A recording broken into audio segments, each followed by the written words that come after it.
BBC Toronto ਦੇਖ ਰਹੇ ਸਾਰੇ ਦਰਸ਼ਕਾਂ ਨੂੰ ਮੇਰੇ ਵੱਲੋਂ ਜਾਨੀ ਨਿਰੰਜਨ ਸਿੰਘ ਲਹਿਲ ਵੱਲੋਂ ਸਤਿ ਸ੍ਰੀ ਅਕਾਲ।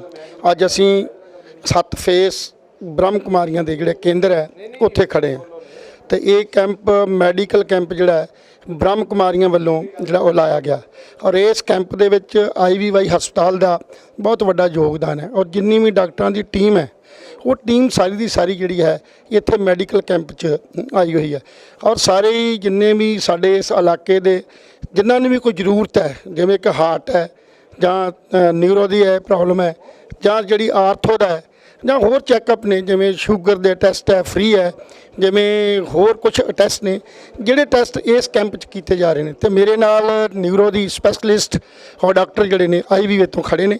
ਅਸੀਂ ਉਹਨਾਂ ਨੂੰ ਪੁੱਛਦੇ ਹਾਂ ਵੀ ਨਿਊਰੋ ਦੀਆਂ ਜਿਹੜੀਆਂ ਪ੍ਰੋਬਲਮਸ ਅੱਜ ਸਾਡੇ ਆਮ ਲੋਕਾਂ ਨੂੰ ਆ ਰਹੀਆਂ ਨੇ ਇਹਨਾਂ ਦੇ ਕੀ ਕਾਰਨ ਨੇ। नमस्ते, मैं डॉक्टर स्वाति गर्ग हूँ, consultant neurologist at IVY hospital Mohali. तो आज हम जो आज की उसमें देखा जा रहा है कि बहुत लोगों को जो कॉमन सबसे ज़्यादा न्यूरो की प्रॉब्लम आ रही है वो है हेडेक की। तो हेडेक एक बहुत इतनी ज़्यादा कॉमन प्रॉब्लम हो गई है, वो एक्चुअली हमारे जो लाइफस्टाइल है वो इतना स्ट्रेसफुल हो गया है जिसकी वजह से काफ़ी पेशेंट्स इसकी वजह से सफ़र करते हैं। मोर ओवर हम काफ़ी न्यूरो में ये भी देख रहे हैं कि स्ट्रोक के पेशेंट्स जो हैं बहुत बढ़ रहे हैं। स्ट्रोक का रीज़न क्या है? जिन पेशेंट्स को भी शुगर या BP जो ये दिक्कत होती है उसकी वजह से अगर वो कंट्रोल नहीं रहता, दवाई टाइम से ना लें, टाइम से डॉक्टर का ना दिखाएं, तो स्ट्रोक होने के चांसेस बहुत ज़्यादा हो जाते हैं। ऐसे ही न्यूरो में एल्डरली पेशेंट्स में एल्जाइमर्स डिमेंशिया जो देखा जाता है वो भी बहुत कॉमन डिजीज़ है। उसमें भी क्या होता है कि पेशेंट को भूलने की बीमारी होती है, लेकिन पेशेंट जो हमारे नॉर्मल लोग होते हैं वो डिफ्रेंशिएट नहीं कर पाते कि ये भूलने की ये नॉर्मल है या वो एक बीमारी है, ये एल्जाइमर्स डिजीज़ डिमेंशिया है। तो बहुत ज़रूरी होता है कि जब ऐसे सिम्टम्स आने शुरू हो जाएँ आपको रेगुलरली डॉक्टर को विजिट करना बहुत ज़रूरी होता है ताकि आपको ये पता चले कि नॉर्मल भूलना नहीं है, ये एल्जाइमर्स या डिमेंशिया की शुरुआत है। बाकी रेगुलर हेल्थ चेकअप जो है बहुत मस्ट होता है एक एज ग्रुप में आके, I think above 60 yearly health checkup is a must, जिसमें आप शुगर BP अपने जो भी अगर कोई सिम्टम्स आपको नज़र आ रहे हैं वो उसको ज़रूर आपको दिखाना चाहिए। और स्ट्रोक के लिए एक बहुत ज़रूरी एक मैं मेंशन ज़रूर करना चाहूँगी कि कुछ भी अगर सिम्टम्स हों, स्ट्रोक को हम B फास्ट से पहचानते हैं। ये एक बहुत ही सिंपल निमोनिक है।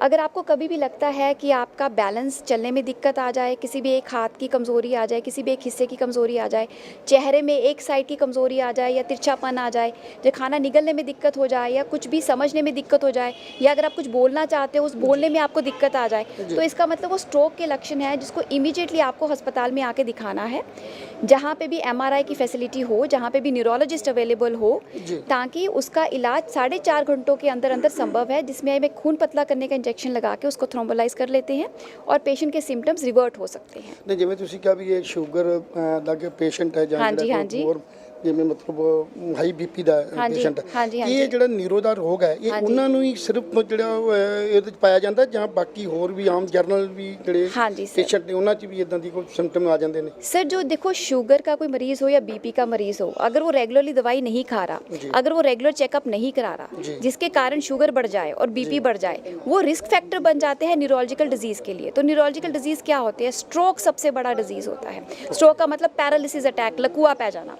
जे ਤੁਹਾਡਾ ब्लड प्रेशर कंट्रोल नहीं है, शुगर चंगी तरह कंट्रोल नहीं है, अंडर कंट्रोल में नहीं है, आप उसकी रेगुलर दवाई नहीं खा रहे, उसके बढ़ जाने के कारण आप बहुत ज़्यादा रिस्क पे आ जाते हो कि ਤੁਹਾਨੂੰ लकवा या पैरालिसिस का अटैक पड़ सकता है। ये उन मरीजों के लिए जैसे लकवे का जो दूसरा अटैक आ जाता है, जिवें पिछे कई आम ਜਿਹੜੇ ਪੇਸ਼ੈਂਟ ਨੇ ਉਹ ਸ਼ਿਕਾਇਤ ਕਰਦੇ ਨੇ ਕਿ ਸਾਡੀ ਜਿਹੜੀ ਵੇਨਸ ਜਿਹੜੀ ਸਾਡੀ ਨੈਕ ਤੇ ਹੈ ਜਾਂ ਬੈਕ ਸਾਈਡ ਤੇ ਹੈ, ਇਹ ਜਦੋਂ ਮਤਲਬ ਸਾਈਡ ਨੂੰ ਦੇਖਦੇ ਨੇ, ਜੋ ਉਹਦੇ ਸਾਈਡ ਨੇ ਤੇ ਉਹਨਾਂ ਨੂੰ ਚੱਕਰ ਆ ਜਾਂਦੇ ਨੇ।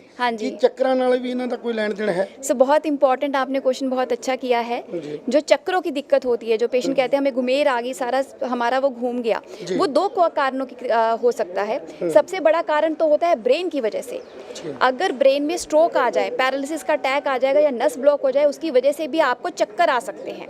दूसरी वजह होती है पेरिफेरल वर्टाइगो, जो कि कान की वजह से या गर्दन की वजह से किसी और दिक्कत की वजह से आ सकते हैं, लेकिन वो सेंट्रल वर्टाइगो नहीं होता, मतलब वो ब्रेन की वजह से नहीं है, वो आपके पेरिफेरल वर्टाइगो है। तो बहुत ज़रूरी है कि जैसे अगर आपको चक्कर आए, तो बहुत मरीज़ मेरे पास आते हैं ये बोल के कि मैम हमें तो सर्वाइकल हो गया उसकी वजह से चक्कर आ रहे हैं। तो ये बहुत मोस्टली तो ये बहुत गलत धारणा है। 2 तरह के चक्कर होते हैं।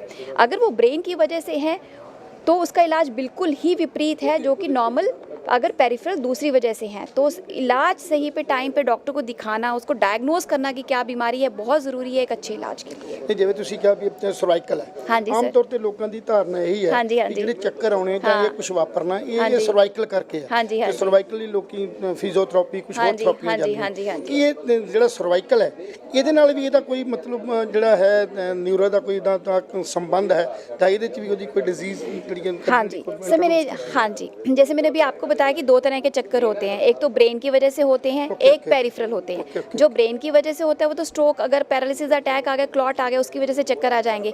दूसरे चक्कर होते हैं जो पेरिफेरल मैं बताती हूँ, जो कि कान वगैरह की वजह से, क्योंकि दिक्कत से जिसके कारण वो कहते हैं एकदम हिलाते हैं सर, एकदम चक्कर आ जाते हैं, तो वो पेरिफेरल वर्टाइगो होता है, उसका भी इलाज संभव होता है। बट अगर आपको कोई भी चक्कर है तो आपको ये धारणा नहीं रखनी है कि वो सर्वाइकल है जी, फिजियोथेरेपी खुद ही घर पे करा ली, खुद ही इलाज कर लिया।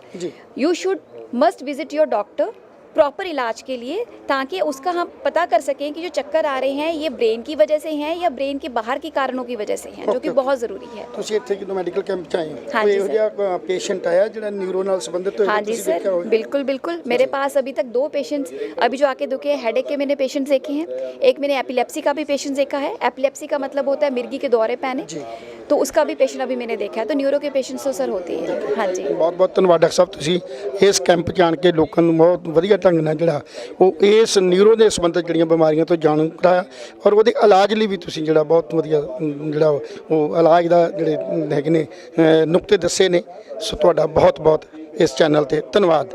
Thank you sir.